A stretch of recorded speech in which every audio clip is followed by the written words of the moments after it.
ఏ స్థాయిలో దిగజారిపోయింది. ముంబై మొత్తం, ఎంటైర్ ముంబై. ఆ మాటకొస్తే మహారాష్ట్ర మొత్తాన్ని తన గుప్పిట్లో, తన కను సైగల్లో ఉంచుకున్న ఆ పార్టీ ఈరోజు ఏమైంది?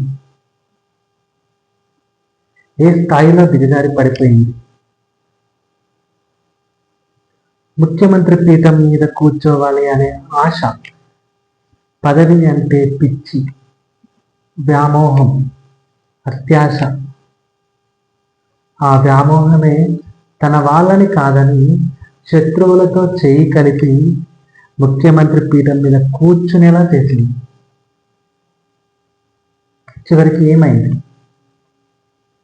ఏం సాధించారు? రాజకీయం చేయడం ఒకరి వరకేనా? ఒక క్యాండిడేట్ కోసమా రాజకీయం చేయడం అంటే? ఫలితం అధికారం పోయింది, ముఖ్యమంత్రి పదవి పోయింది, లోక్సభలో ఇజ్జత్ మొత్తం పోయింది, అసెంబ్లీలో అసలు మానం కూడా లేకుండా మర్యాద కూడా పోయింది.